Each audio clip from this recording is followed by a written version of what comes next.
वैदिक सभ्यता। वैदिक काल या वैदिक युग 1505 बीसी भारत के इतिहास के स्वर्गीय कांस्य युग और प्रारंभिक लौह युग की अवधि है, जब वेदों सहित वैदिक साहित्य की रचना उत्तरी भारतीय उपमहाद्वीप में की गई थी।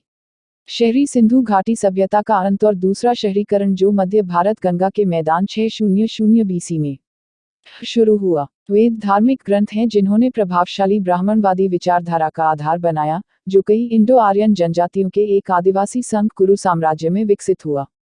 वेदों में इस अवधि के दौरान जीवन के विवरण शामिल हैं जिन्हें ऐतिहासिक माना गया है और इस अवधि को समझने के लिए प्राथमिक स्रोत हैं।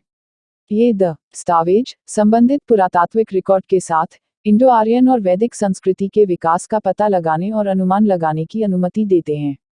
वेदों की रचना और मौखिक रूप से एक पुरानी इंडो आर्यन भाषा के वक्ताओं द्वारा सटीक रूप से प्रसारित किया गया था, जो इस अवधि की शुरुआत में भारतीय उपमहाद्वीप के उत्तर पश्चिमी क्षेत्रों में चले गए थे। वैदिक समाज पितृसत्तात्मक और पितृवंशीय था। प्रारंभिक इंडो आर्यन पंजाब में केंद्रित एक स्वर्गीय कांस्य युग समाज थे, जो राज्यों के बजाय जनजातियों में संगठित थे और मुख्य रूप से एक देहाती जीवन शैली द्वारा बनाए गए थे। लगभग 1200-1000 ईसा पूर्व आर्य संस्कृति पूर्व की ओर उपजाऊ पश्चिमी गंगा के मैदान में फैल गई। लोहे के औजारों को अपनाया गया, जिससे जंगलों को साफ करने और अधिक व्यवस्थित कृषि जीवन को अपनाने की अनुमति मिली। वैदिक काल के दूसरे भाग में नगरों, राज्यों के उद्भव और भारत के लिए विशिष्ट एक जटिल सामाजिक भेदभाव और कुरु साम्राज्य के रूढ़िवादी बलिदान अनुष्ठान के संहिताकरण की विशेषता थी। इस समय के दौरान मध्य गंगा के मैदान में ग्रेटर मगध की एक संबंधित लेकिन गैर वैदिक इंडो आर्यन संस्कृति का प्रभुत्व था। वैदिक काल के अंत में सच्चे शहरों और बड़े राज्यों, महाजनपद कहा जाता है, के साथ साथ श्रम आंदोलनों, जैन धर्म और बौद्ध धर्म सहित का उदय हुआ, जिसने वैदिक रूढ़िवाद को चुनौती दी। वैदिक काल में सामाजिक वर्गों के एक पदानुक्रम का उदय हुआ जो प्रभावशाली रहेगा। वैदिक धर्म ब्राह्मणवादी रूढ़िवादी में विकसित हुआ और सामान्य युग की शुरुआत के आसपास वैदिक परंपरा ने हिंदू संश्लेषण के मुख्य घटकों में से एक का गठन किया। इंडो आर्यन भौतिक संस्कृति के चरणों के साथ पहचाने जाने वाली पुरातत्व संस्कृतियों में गेरू रंग की मिट्टी के बर्तनों की संस्कृति, गांधार की कब्र संस्कृति, काले और लाल बर्तन की संस्कृति और चित्रित ग्रेवेय संस्कृति शामिल हैं। मूल प्रारंभिक वैदिक युग ऐतिहासिक रूप से दूसरी सहस्राब्दी ईसा पूर्व के उत्तरार्ध का है। ऐतिहासिक रूप से सिंधु घाटी सभ्यता के पतन के बाद, जो लगभग 1900 ईसा पूर्व हुई, इंडो आर्यन लोगों के समूह उत्तर पश्चिमी भारत में चले गए और उत्तरी सिंधु घाटी में बसने लगे। इंडो आर्यन एक उपसमूह का प्रतिनिधित्व करत थे, जो दूसरी सहस्राब्दी ईसा पूर्व के मध्य से पहले एंड्रोनोवो क्षितिज में अन्य इंडो ईरानी जनजातियों से अलग हो गए थे। इंडो ईरानी सिंटाष्ट संस्कृति में उत्पन्न हुए थे, जिससे बाद के एंड्रोनोवो क्षितिज का उदय हुआ। इंडो आर्यों ने निकटवर्ती बैक्ट्रिया माजियाना क्षेत्र, वर्तमान में उत्तरी अफगानिस्तान के माध्यम से उत्तर पश्चिम भारत में प्रवास किया। इसके बाद सी में ईरानी याज संस्कृति का उदय हुआ। 1500 ईसा पूर्व और ईरान में ईरानी प्रवासी 800 ई पू। भारतीय लेखकों और पुरातत्वविदों ने भारत आर्यों के भारत में प्रवास की धारणा का विरोध किया है और भारत आर्यों के स्वदेशी मूल के लिए तर्क दिया है। इस दृष्टिकोण में भारतीय सभ्यता को एक अटूट परंपरा के रूप में देखा जाना चाहिए जो सिंधु सरस्वती या सिंधु परंपरा 7000 या 8000 ईसा पूर्व की प्रारंभिक अवधि में वापस जाती है। हालांकि भारत में लोकप्रिय है और भारतीय इतिहास और धर्म पर भारतीय विचारों को दर्शाता है, भारत आर्यों की विशुद्ध रूप से स्वदेशी उत्पत्ति का विचार अकादमिक मुख्यधारा से बाहर है। आर्यों के बारे में ज्ञान ज्यादातर ऋग्वेद संहिता से आता है, यानी वेदों की सबसे पुरानी परत, जिसकी रचना सी 1200-1000 ईसा पूर्व। वे अपने साथ अपनी विशिष्ट धार्मिक परंपराओं और प्रथाओं को लेकर आए। पूर्व शास्त्रीय युग की वैदिक मान्यताएं और प्रथाएं अनुमानित प्रोटो इंडो यूरोपीय धर्म और भारत ईरानी धर्म से निकटता से संबंधित थीं। सिंटाष्ट संस्कृति से अंतिम संस्कार बलिदान ऋग्वेद के बलिदान के अंतिम संस्कार के करीब समानता दिखाते हैं, जबकि एंथनी के अनुसार पुराना भारतीय धर्म संभवतः ज़ेरवेशान नदी, वर्तमान उज़्बेकिस्तान के बीच संपर्क क्षेत्र में इंडो यूरोपीय प्रवासियों के बीच उभरा और वर्तमान में तजिकिस्तान। यह पुराने मध्य एशियाई और नए इंडो यूरोपीय तत्वों का एक समन्वित मिश्रण था, जिसने बैक्ट्रिया माजियाना संस्कृति से विशिष्ट धार्मिक विश्वासों और प्रथाओं को उधार लिया, जिसमें भगवान इंद्र और अनुष्ठान पे सोमा शामिल थे। प्रारंभिक वैदिक काल ऋग्वेद में आर्यों और दासों और दस्युओं के बीच संघर्षों का विवरण है। यह दास और दस्यु को ऐसे लोगों के रूप में वर्णित करता है जो बलिदान अक्रतु नहीं करते हैं या देवताओं अव्रता की आज्ञाओं का पालन नहीं करते हैं। उनके भाषण को मृद्र के रूप में वर्णित किया गया है जिसका अर्थ विभिन्न प्रकार से नर्म, मुंह से, शत्रुतापूर्ण, तिरस्कारपूर्ण या अपमानजनक हो सकता है। अन्य विशेषण जो उनकी शारीरिक बनावट का वर्णन करते हैं, कई व्याख्याओं के अधीन हैं। हालांकि कुछ आधुनिक विद्वान जैसे आस्को परपोला दास और दस्यु को ईरानी जनजातियों दहे और दह्यू से जोड़ते हैं और मानते हैं कि दास और दस्यु प्रारंभिक इंडो आर्यन अप्रवासी थे जो वैदिक आर्यों से पहले उपमहाद्वीप में आए थे। इसी तरह ब्रूंखोर्स्ट ने तर्क दिया है कि केंद्रीय गंगा मैदान पर संबंधित लेकिन गैर वैदिक इंडो आर्यन संस्कृति का प्रभुत्व था, एक अंतर जिसे सैमुअल ने भी नोट किया था। ऋग्वेद में वैदिक आर्यों की विभिन्न जनजातियों के बीच सैन्य संघर्षों का भी वर्णन किया गया है। इस तरह के संघर्षों में सबसे उल्लेखनीय 10 राजाओं की लड़ाई थी, जो परुष्णी नदी आधुनिक रावी के तट पर हुई थी। 10 जनजातियों के एक संघ के खिलाफ उनके प्रमुख सुदास के नेतृत्व में भरत जनजाति के बीच लड़ाई लड़ी गई थी। भरत सरस्वती नदी के ऊपरी क्षेत्रों के आसपास रहते थे, जबकि पुरु उनके पश्चिमी पड़ोसी सरस्वती के निचले क्षेत्रों में रहते थे। अन्य जनजातियां पंजाब के क्षेत्र में भरत के उत्तर पश्चिम में रहती थीं। रावी के जल का विभाजन युद्ध का कारण हो सकता था। कबीलों के परिसंघ ने रावी के तटबंधों को खोलकर भरत को जलमग्न करने का प्रयास किया, फिर भी सुदास 10 राजाओं के युद्ध में विजयी हुए। युद्ध के बाद भरत और पुरु एक नई जनजाति कुरु में विलीन हो गए। उत्तर वैदिक काल 12वीं शताब्दी ईसा पूर्व के बाद, जैसा कि ऋग्वेद ने अपना अंतिम रूप ले लिया था, वैदिक समाज, जो कुरु पंचला क्षेत्र से जुड़ा हुआ है, लेकिन उत्तरी भारत में केवल इंडो आर्यन लोग नहीं थे, अर्थ खानाबदोश जीवन से बसे हुए कृषि में परिवर्तित हो गए। उत्तर पश्चिमी भारत में घोड़ों का कब्जा वैदिक नेताओं की एक महत्वपूर्ण प्राथमिकता और खानाबदोश जीवन शैली के अवशेष बने रहे, जिसके परिणामस्वरूप इस आपूर्ति को बनाए रखने के लिए हिंदू कुश से परे व्यापार मार्ग थे किया। घुड़सवार सेना और बलिदान के लिए आवश्यक घोड़ों को भारत में पैदा नहीं किया जा सकता था। घने जंगल के कारण गंगा के मैदान वैदिक जनजातियों की सीमा से बाहर रह गए थे। 1000 ईसा पूर्व के बाद लोहे की कुल्हाड़ियों और हल का उपयोग व्यापक हो गया और जंगलों को आसानी से साफ किया जा सकता था। इसने वैदिक आर्यों को गंगा यमुना दोआब के पश्चिमी क्षेत्र में अपनी बस्तियों का विस्तार करने में सक्षम बनाया। कई पुरानी जनजातियों ने मिलकर बड़ी राजनीतिक इकाइयां बनाईं। वैदिक धर्म को आगे कुरु साम्राज्य के उद्भव, अपने धार्मिक साहित्य को व्यवस्थित करने और श्रौत अनुष्ठान के विकास के साथ विकसित किया गया था। यह पेंटेड ग्रेवियर कल्चर 1200-600 ईसा पूर्व से जुड़ा है, जो गंगा यमुना दोआब के पूर्व में विस्तारित नहीं हुआ था। यह मध्य गंगा क्षेत्र की संबंधित, फिर भी स्पष्ट रूप से भिन्न, संस्कृति से भिन्न था, जो उत्तरी ब्लैक पॉलिश्ड वेयर और कोसल और मगध के महाजनपदों से जुड़ा था। इस अवधि में वर्ण व्यवस्था का उदय हुआ, राज्य कुल के और रौदरमुंड, जो भारतीय इतिहास के इस चरण में संपदाओं का पदानुक्रमित क्रम था जो विभिन्न सामाजिक वर्गों के बीच श्रम के विभाजन को दर्शाता था।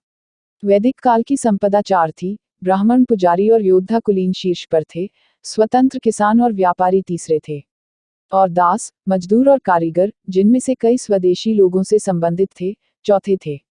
यह एक ऐसा समय था जब कृषि, धातु और वस्तु उत्पादन के साथ साथ व्यापार का बहुत विस्तार हुआ, और वैदिक युग के ग्रंथों में प्रारंभिक उपनिषद और बाद में हिंदू संस्कृति के लिए महत्वपूर्ण कई सूत्र शामिल थे। कुरु साम्राज्य, सबसे प्रारंभिक वैदिक राज्य, एक सुपर जनजाति द्वारा बनाया गया था जो एक नई इकाई में कई जनजातियों में शामिल हो गया था। इस राज्य पर शासन करने के लिए वैदिक भजनों को एकत्र किया गया और उनका प्रतिलेखन किया गया, और नए अनुष्ठानों का विकास किया गया, जो अब रूढ़िवादी श्रौत अनुष्ठानों का निर्माण करते हैं। कुरु राज्य के विकास की इस प्रक्रिया में 2 प्रमुख व्यक्ति राजा परीक्षित और उनके उत्तराधिकारी जन्मेजय थे, जिन्होंने इस क्षेत्र को उत्तरी लौह युग भारत की प्रमुख राजनीतिक और सांस्कृतिक शक्ति में बदल दिया। इस काल में उत्पन्न होने वाले नए धार्मिक बलिदानों में सबसे प्रसिद्ध अश्वमेध घोड़े की बलि थे। इस बलिदान में एक प्रतिष्ठित घोड़े को 1 वर्ष के लिए राज्यों में घूमने के लिए स्वतंत्र करना शामिल था। घोड़े के पीछे योद्धाओं का एक चुना हुआ दल था। जिन राज्यों और सरदारों में घोड़ा घूमता था, उन्हें श्रद्धांजलि अर्पित करनी पड़ती थी या उस राजा से युद्ध करने की तैयारी करनी पड़ती थी जिसका वह घोड़ा था। इस बलिदान ने इस युग में अंतर्राज्यीय संबंधों पर काफी दबाव डाला। इस काल में वर्ण के प्रयोग से सामाजिक स्तरीकरण की शुरुआत हुई। ब्राह्मण, क्षत्रिय, वैश्य और शूद्र में वैदिक समाज का विभाजन हुआ। गैर वैदिक साल्वा जनजाति द्वारा अपनी हार के बाद कुरु साम्राज्य में गिरावट आई और वैदिक संस्कृति का राजनीतिक केंद्र पूर्व में गंगा पर पांचाल साम्राज्य में राजा केसिन दलबिया लगभग 900 और 750 बीसी के बीच में स्थानांतरित हो गया। बाद में 8वीं या 7वीं शताब्दी ईसा पूर्व में विदेह का राज्य पूर्व में एक राजनीतिक केंद्र के रूप में उभरा, जो आज भारत के उत्तरी बिहार और दक्षिण पूर्वी नेपाल में है। राजा जनक के अधीन अपनी प्रमुखता तक पहुंच रहा है, जिसका दरबार ब्राह्मण के लिए संरक्षण प्रदान करता है। याज्ञवल्क्य, उद्दालक अरुणी और गागी वाचकनवी जैसे ऋषि और दार्शनिक इस अवधि के दौरान पांचाल भी प्रमुख रहे, इसके राजा प्रवाहन जयवली के अधीन। शहरीकरण की ओर 6ठी शताब्दी ईसा पूर्व तक राजनीतिक इकाइयां बड़े राज्यों में समेकित हो गईं, जिन्हें महाजनपद कहा जाता है। इन राज्यों में शहरीकरण की प्रक्रिया शुरू हो गई थी। वाणिज्य और यात्रा फली फूली, यहाँ तक कि बड़ी दूरियों से अलग क्षेत्रों तक पहुंचना आसान हो गया। अंग मगध के पूर्व में एक छोटा सा राज्य आधुनिक पश्चिम बंगाल के दरवाजे पर वैदिक संस्कृति की पूर्वी सीमा का गठन किया। यादवों ने दक्षिण की ओर विस्तार किया और मथुरा में बस गए। उनके राज्य के दक्षिण में वत्स था, जो इसकी राजधानी कौशाम्बी से शासित था। नर्मदा नदी और उत्तर पश्चिमी दक्कन के कुछ हिस्सों ने दक्षिणी सीमा का गठन किया। नवगठित राज्यों ने वर्चस्व के लिए संघर्ष किया और शाही महत्वाकांक्षाओं को प्रदर्शित करना शुरू कर दिया। वैदिक काल का अंत भाषाई, सांस्कृतिक और राजनीतिक परिवर्तनों से चिन्हित है।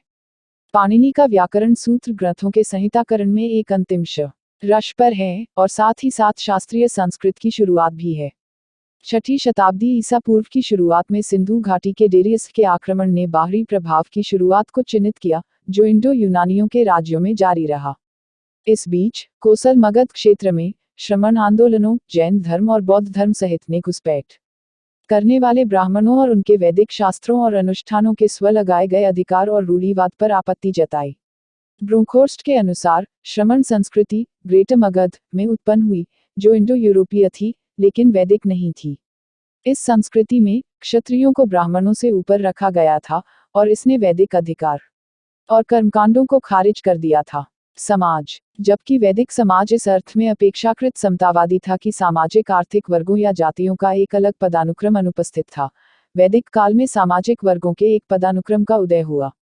राजनीतिक पदानुक्रम रैंक द्वारा निर्धारित किया गया था, जहां राजन सबसे ऊपर और दासी सबसे नीचे थे। ब्राह्मण और क्षत्रिय शब्द ऋग्वेद की विभिन्न पारिवारिक पुस्तकों में आते हैं, लेकिन वे वर्ण शब्द से जुड़े नहीं हैं। वैश्य और शूद्र शब्द अनुपस्थित हैं।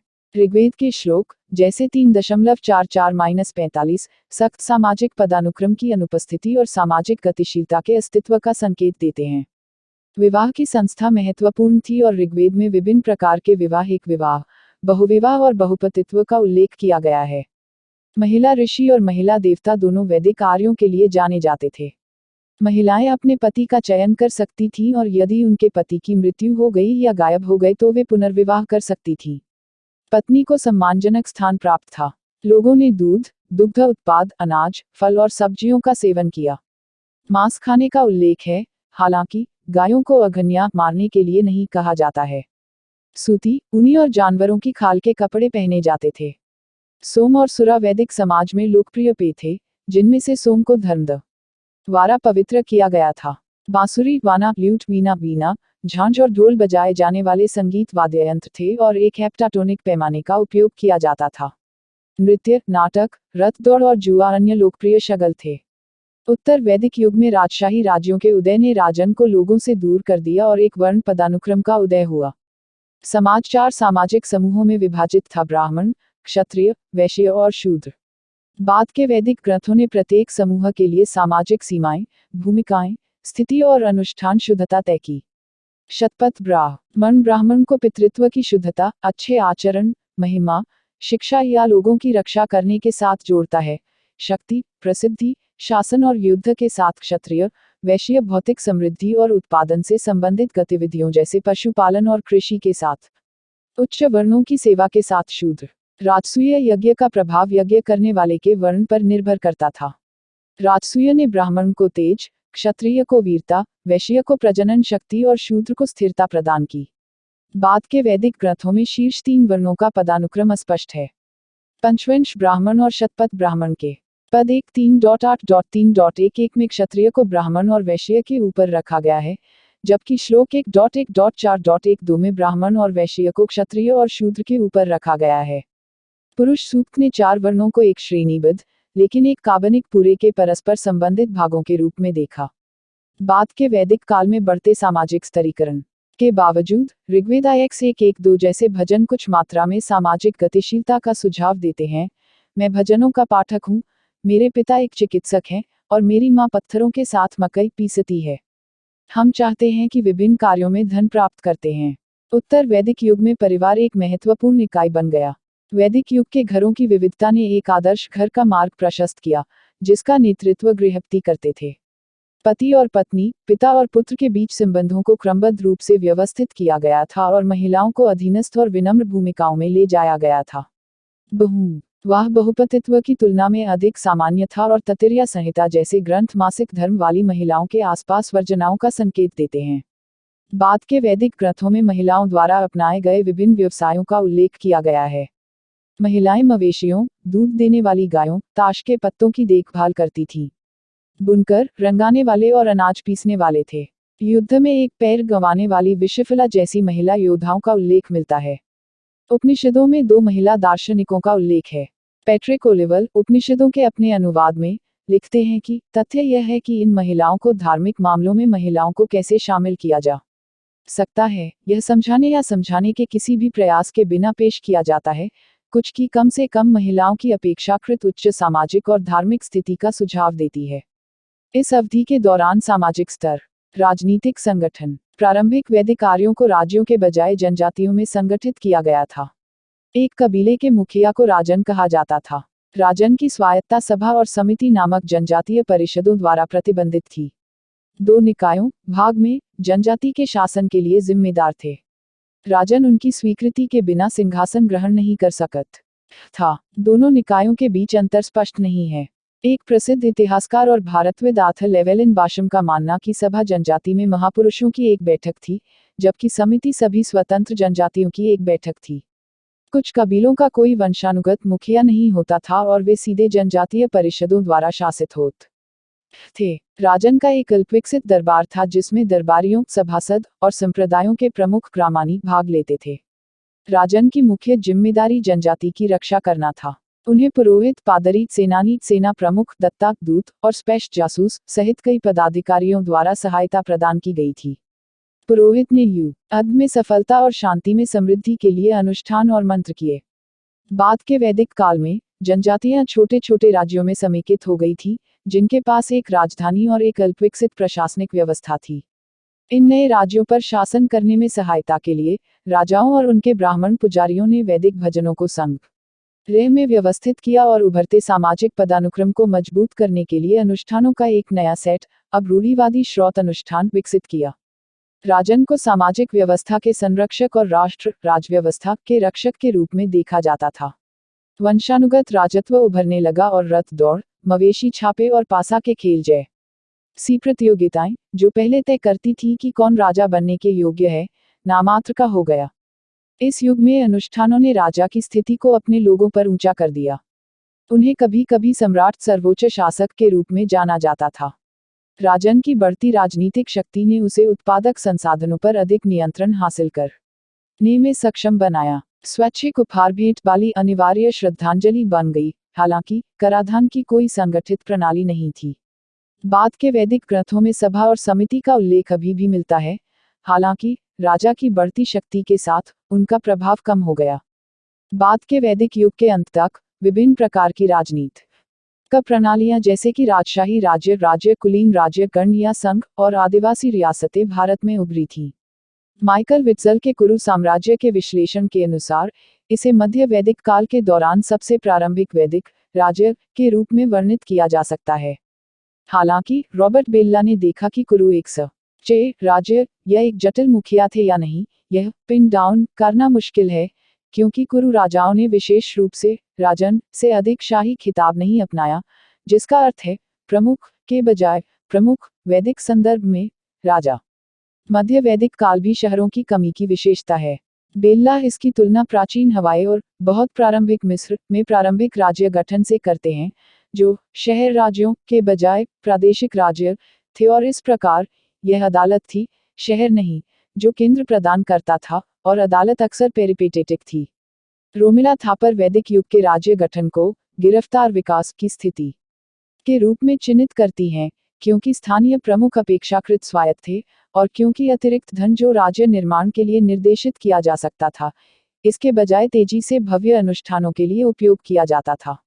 सामाजिक संबंधों की संरचना के लिए उपनिषदों की अवधि, वैदिक युग का अंतिम चरण, गंगा घाटी में शहरीकरण की शुरुआत से जुड़ी राज्य संरचनाओं की एक नई लहर के साथ लगभग समकालीन था। जनसंख्या और व्यापार नेटवर्क की वृद्धि के साथ ये सामाजिक और आर्थिक परिवर्तनों ने जीवन के पुराने तरीकों पर दबाव डाला, उपनिषदों और उसके बाद के श्रमण आंदोलनों के लिए मंच तैयार किया, और वैदिक काल का अंत हुआ, जिसके बाद महाजनपद काल आया। जॉर्ज एडोसी के अनुसार 1000 से 600 बीसी की अवधि के लिए पुरातात्विक डेटा गंगा घाटी में दो स्तरीय निपटान पैटर्न को दर्शाता है, जिसमें कुछ मामूली केंद्रीय स्थान हैं, जो कुरुक्षेत्र जिले के साथ ही सरल प्रमुखों के अस्तित्व का संकेत देते हैं। एक अधिक जटिल, यद्यपि अभी तक शहरीकृत नहीं था, त्रिस्तरीय पदानुक्रम प्रदर्शित करना। इसके बाद 600 बीसी के बाद बड़े शहरों और गढ़वाले शहरों सहित एक शहरीकृत राज्य स्तरीय समाज के अनुरूप साइट आकार के 4 स्तर हैं। अर्थव्यवस्था। वैदिक काल में अर्थव्यवस्था पशुचारण और कृषि के संयोजन से कायम थी। ऋग्वेद में खेतों को समतल करने, बीज प्रसंस्करण और बड़े जार में अनाज के भंडारण के संदर्भ हैं। युद्ध का इनाम भी धन का एक प्रमुख स्रोत था। विशेष रूप से राजाओं, बाली और पुजारियों दाना को उपहार देकर आर्थिक आदान प्रदान किया जाता था, और मुद्रा की एक इकाई के रूप में मवेशियों का उपयोग करके वस्तु विनिमय किया जाता था। जबकि कुछ भजनों में सोने का उल्लेख है, सिक्कों के उपयोग का कोई संकेत नहीं है। ऋग्वेद में धातुकर्म का उल्लेख नहीं है, लेकिन अयस शब्द और उससे बने यंत्र जैसे छुरा, चूड़ी, कुल्हाड़ी का उल्लेख है। एक श्लोक में अयस की शुद्धि का उल्लेख है। कुछ विद्वानों का मानना कि अयस लोहे को संदर्भित करता है और धाम और कर्मारा शब्द लोहे वेल्ड को संदर्भित करता है। हालांकि भाषा विज्ञान संबंधी साक्ष्य इंगित करते हैं कि ऋग्वेद में अयस केवल तांबे और कांस्य को संदर्भित करता है, जबकि लौह या श्याम अयस शाब्दिक रूप से काली धातु पहले ऋग्वैदिक अथर्ववेद के बाद में उल्लेख किया गया है, और इसलिए प्रारंभिक वैदिक काल कांस्य युग की संस्कृति थी, जबकि उत्तर वैदिक काल लौह युग की संस्कृति थी। वैदिक समाज के अर्थ खानाबदोश जीवन से उत्तर वैदिक युग में बसे हुए कृषि में संक्रमण के कारण व्यापार और संसाधनों के लिए प्रतिस्पर्धा में वृद्धि हुई। इस अवधि के दौरान गंगा घाटी के साथ आर्थिक गतिविधियों में कृषि का प्रभुत्व था। कृषि कार्यों में जटिलता बढ़ी और लोहे के औजारों, कृष्णायस या श्यामायस, शाब्दिक रूप से काली धातु या डार्क मेटल के उपयोग में वृद्धि हुई। गेहूं, चावल और जौ की फसलें उगाई जाती थीं। अधिशेष उत्पादन ने इस समय उभर रहे केंद्रीकृत राज्यों का समर्थन करने में मदद की। नए शिल्प और व्यवसाय जैसे बड़ीगिरी, चमड़े का काम, कमाना, मिट्टी के बर्तन, ज्योतिष, आभूषण, मरने और शराब बनाने का उदय हुआ। तांबे, कांस्य और सोने के अलावा बाद के वैदिक ग्रंथों में टिन, सीसा और चांदी का भी उल्लेख है। कुछ सूक्तों में पानी का अर्थ व्यापारियों से है, अन्य में उन कंजूस लोगों के लिए जो अपने धन को छिपाते हैं और वैदिक यज्ञ नहीं करते हैं। कुछ विद्वानों का सुझाव है कि पाणिस सामी व्यापारी थे, लेकिन इसके प्रमाण कम हैं। योद्धाओं, पुजारियों, पशुपालकों, किसानों, शिकारियों, नायों, रथ बनाने, गाड़ी बनाने, बड़ी धातु का काम, कमाना, धनुष बनाने, सिलाई, बुनाई, घास और ईख की चटाई बनाने के व्यवसाय हैं। ऋग्वेद के ऋचाओं में वर्णित है। इनमें से कुछ को पूर्णकालिक विशेषज्ञों की आवश्यकता हो सकती है। नावों और महासागरों के संदर्भ हैं। ऋग्वेद की पुस्तक एक्स में पूर्वी और पश्चिमी दोनों महासागरों का उल्लेख है। व्यक्तिगत संपत्ति का स्वामित्व मौजूद नहीं था और कुलों को भूमि और झुंड पर संपूर्ण अधिकार प्राप्त था। युद्ध के दौरान या ऋण का भुगतान न करने के परिणामस्वरूप दास, दासी का उल्लेख किया गया है। हालांकि दास उत्पादन से संबंधित गतिविधियों के बजाय घरों में काम करते थे। वैदिक धर्म। वैदिक काल तक के माने जाने वाले ग्रंथ मुख्य रूप से 4 वेद हैं, लेकिन ब्राह्मण, आरण्यक और पुराने उपनिषद के साथ साथ सबसे पुराने श्रौतसूत्र भी वैदिक माने जाते हैं। वेदों में 16 या 17 श्रौत पुरोहितों और पुरोहितों द्वारा किए गए अनुष्ठानों और बलिदानों से जुड़े मुकदमे का रिकॉर्ड है। ऋषि ऋग्वेद के भजनों के रचनाकार, प्रेरित कवि और द्रष्टा माने जाते थे। वैदिक काल के बाद के समय में एक शाश्वत विद्यमान वेद के श्रोता के रूप में समझा जाता है। श्रुति का अर्थ है जो सुना जाता है। पूजा का तरीका बलिदान यज्ञ का प्रदर्शन था, जिसमें ऋग्वैदिक छंदों का जप, वैदिक मंत्र देखें, साम का गायन और बलि मंत्रों यजुज का बड़बड़ाना शामिल था। यज्ञ में वैदिक मंत्रों के जाप के साथ अग्नि में हवन सामग्री, जड़ी बूटियों की तैयारी का बलिदान और उच्चीकरण शामिल था। यज्ञ शब्द का उदात्त अर्थ संस्कृत क्रिया यज्ञ से लिया गया है, जिसमें देवताओं की पूजा, देवपूजन, एकता, संगतिकरण और दान का 3 गुना अर्थ है। एक आवश्यक तत्व यज्ञ की अग्नि थी, दिव्य अग्नि जिसमें आहुति डाली जाती थी, क्योंकि माना जाता था कि अग्नि में दी जाने वाली हर चीज भगवान तक पहुंचती है। लोगों ने बहुतायत में बारिश, मवेशी, बेटे, लंबी उम्र और स्वर्ग पाने के लिए प्रार्थना की। वैदिक लोग आत्मा के स्थानांतरण में विश्वास करते थे और अथर्ववेद के समय तक पीपल के पेड़ और गाय को पवित्र कर दिया गया था। भारतीय दर्शन की कई अवधारणाएं बाद में स्वीकार की गईं, जैसे धर्म, कर्म आदि। उनकी जड़ें वेदों में हैं। वैदिक देवताओं के मुख्य देवता इंद्र, अग्नि, यज्ञ अग्नि और सोम और सामाजिक व्यवस्था के कुछ देवता जैसे मित्र वरुण, आर्यमन, भग और अमसा थे। आगे प्रकृति देवता जैसे सूर्य, वायु, हवा और पृथ्वी। देवियों में उषा, भोर, पृथ्वी और अदिति, आदित्य देवताओं या कभी कभी गाय की मां शामिल थी। नदी, यूं विशेषकर सरस्वती को भी देवी माना जाता था। देवताओं को सर्वशक्तिमान नहीं माना जाता था। मनुष्यों और देवता के बीच का संबंध लेन देन का था, जिसमें अग्नि, यज्ञ अग्नि दोनों के बीच दूत की भूमिका निभाती थी। एक आम भारत ईरानी धर्म के मजबूत निशान दिखाई देते हैं, विशेष रूप से सोमा पंथ और अग्नि पूजा में, जो नो पारसी धर्म में संरक्षित हैं। वेदों में नैतिकता सत्य और रीत की अवधारणाओं पर आधारित है। सत्य निरपेक्ष में निहित एकीकरण का सिद्धांत है, जबकि सत्य की अभिव्यक्ति है, जो ब्रह्मांड और उसके भीतर की हर चीज के संचालन को नियंत्रित और समन्वयित करता है, ताकि अनुरूप प्रगति को सक्षम करेगा, जबकि इसका उल्लंघन दंड की ओर ले जाएगा। सामान्य युग की शुरुआत के आसपास वैदिक परंपरा ने हिंदू संश्लेषण के मुख्य घटकों में से एक का गठन किया। वैदिक धर्म श्रेयता अनुष्ठान में बच गया, जबकि योग और वेदांत जैसी तपस्वी और भक्ति परंपराएं वेदों के अधिकार को स्वीकार करती हैं, लेकिन वैदिक पंथ को ब्रह्मांड के एकात्मक दृष्टिकोण के रूप में व्याख्या करती हैं, जिसमें ईश्वर, ब्राह्मण को आसन और पारलौकिक के रूप में देखा जाता है। ईश्वर और ब्रह्म के रूप बाद के ग्रंथ जैसे उपनिषद और महाकाव्य, अर्थात महाभारत की गीता, इन बाद के विकास के आवश्यक अंग हैं। साहित्य, वैदिक भारत के इतिहास का पुनर्निर्माण पाठ आंतरिक विवरण पर आधारित है, लेकिन इसे प्रासंगिक पुरातात्विक विवरणों से जोड़ा जा सकता है। भाषाई रूप से वैदिक ग्रंथों को 5 कालानुक्रमिक स्तरों में वर्गीकृत किया जा सकता है। ऋग्वेदिक पाठ, ऋग्वेद अब तक संरक्षित वैदिक ग्रंथों में सबसे पुरातन है, और यह भाषा और सामग्री दोनों में कई सामान्य भारतीय ईरानी तत्वों को बरकरार रखता है, जो किसी अन्य वैदिक पाठ में मौजूद नहीं है। इसकी समयावधि संभवतः हड़प्पा संस्कृति, गांधार कब्र संस्कृति और गेरू रंग के मिट्टी के बर्तनों की संस्कृति से मेल खाती है। मंत्र भाषा ग्रंथ, इस अवधि में अथर्ववेद, पेपलाद और शौनमकिया, ऋग्वेद खिलानी, सामवेद संहिता, ऋग्वेद में कुछ 75 मंत्र शामिल नहीं हैं, और यजुर्वेद के मंत्रों की मंत्र और गद्य भाषा दोनों शामिल हैं। इनमें से कई ग्रंथ बड़े पैमाने पर ऋग्वेद से प्राप्त हुए हैं, लेकिन भाषाई परिवर्तन और व्याख्या दोनों के द्वारा कुछ परिवर्तन हुए हैं। विशिष्ट परिवर्तनों में सर्व द्वारा विश्व, सब का परिवर्तन और कुरु मौखिक तने का प्रसार ऋग्वैदिक कृणों के लिए शामिल हैं। यह black and red ware BRW और पेंटेड ग्रे वेयर PGW संस्कृतियों के अनुरूप उत्तर पश्चिमी भारत में प्रारंभिक लौह्य ग का समय है, और प्रारंभिक कुरु साम्राज्य C से डेटिंग 12वीं से 11वीं शताब्दी ईसा पूर्व। संहिता गद्य ग्रंथ, यह अवधि वैदिक कैनन के संग्रह और संहिताकरण की शुरुआत का प्रतीक है। एक महत्वपूर्ण भाषाई परिवर्तन निषेधाज्ञा का पूर्ण नुकसान है। काले यजुर्वेद एमएस, केएस, टीएस का ब्राह्मण भाग मंत्रों और अनुष्ठानों पर टिप्पणी इसी काल का है। पुरातत्व की दृष्टि से पेंटेड ग्रे वेयर PGW संस्कृति C 1000 या 900 BC कुरु साम्राज्य से मेल खाती है और बाद में राजनीतिक केंद्र के कुरु से गंगा पर पांचालों के लिए पूर्व की ओर बदलाव। ब्राह्मण गद्य ग्रंथ, 4 वेदों के उचित ब्राह्मण इस अवधि के हैं, साथ ही अरण्यक, उपनिषदों में सबसे पुराने BAU, चु, जुब और सबसे पुराने श्रौतसूत्र BSS, वदेसेस। पूर्व में विदेह उत्तर बिहार और नेपाल वैदिक काल के तीसरे मुख्य राजनीतिक केंद्र के रूप में स्थापित है। सूत्र भाषा ग्रंथ, यह वैदिक संस्कृत का अंतिम स्तर है जो C तक जाता है।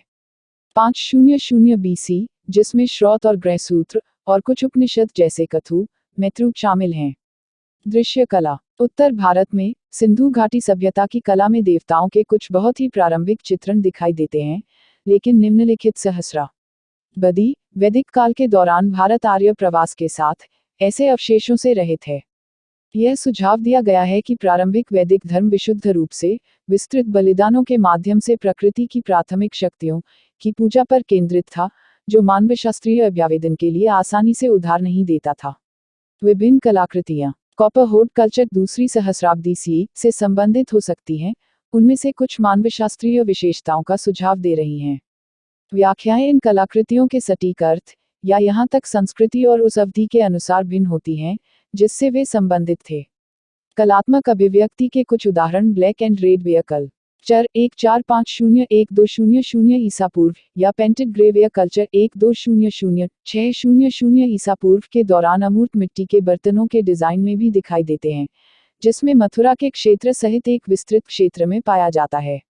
पुरातत्व। वैदिक भौतिक संस्कृति के चरणों के साथ पहचानी जाने वाली पुरातत्व संस्कृतियों में गेरू रंग के बर्तनों की संस्कृति, गांधार कब्र संस्कृति, काले और लाल बर्तन संस्कृति और चित्रित ग्रेवेयर संस्कृति शामिल हैं। गेरू रंग की मृदभांड संस्कृति पहली बार लगभग 1950-1951 के बीच पश्चिमी उत्तर प्रदेश में बदायूं और बिजुआर जिले में पाई गई थी।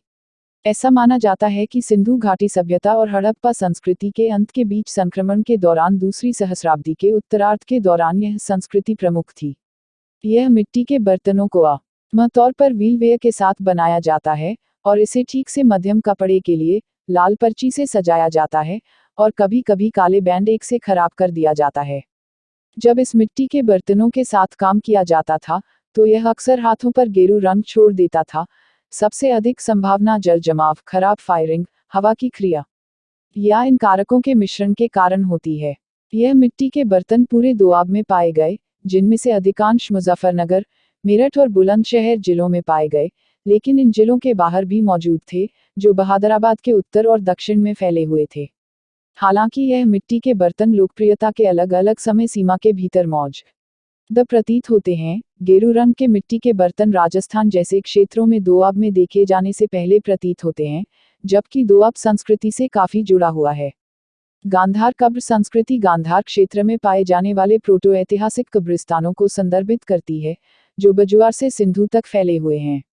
ऐसा लगता है कि ये कब्रिस्तान एक निर्धारित कब्र संरचना और मोर्चरी प्रैक्टिस का पालन करते हैं, जैसे कि अनम्य अमानवीयता और दाह संस्कार।